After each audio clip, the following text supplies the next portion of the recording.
Assalamualaikum warahmatullahi wabarakatuh. Alhamdulillah saudara-saudara sekalian di seluruh Aceh, inilah hasil survei daripada salah satu lembaga survei di Aceh yang mengadakan survei tentang calon gubernur dan calon wakil gubernur Aceh periode 2024-2029. Lembaga survei tersebut menempatkan dua calon untuk sementara saudara-saudara sekalian, yaitu yang pertama pasangan daripada Aminullah Usman berpasangan dengan Sudirman Haji Umar, anggota DPD sekarang, dan yang kedua Muzakir Manah ataupun Mu'alim berpasangan dengan Nasir Jamil dari PKS, yaitu anggota DPR RI sekarang.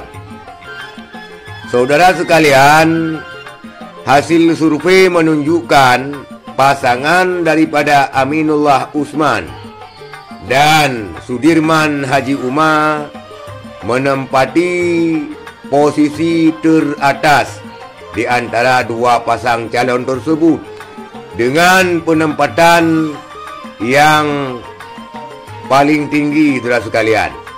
Juga dengan komentar-komentar yang paling tinggi terhadap pasangan nomor satu, yaitu pasangan Aminullah Usman dan Sudirman Haji Umar. Kemudian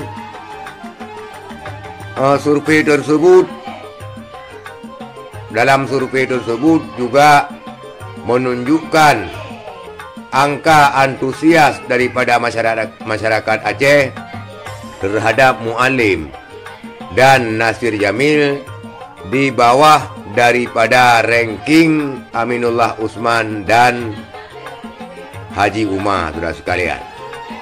Kemudian saudara sekalian, pada survei terdahulu juga lembaga survei di Aceh mensurvei calon perorangan daripada calon gubernur Aceh, yaitu yang pertama Nasir Jamil, yang kedua Mu'alim, kemudian Tarmizi Akarim, ada juga Inayati Sadudin, ada juga Iliza Sadudin Jamal, kemudian ada Bapak Tarmizi Akarim, Nova Iriansyah, dan beberapa nama lain, saudara sekalian.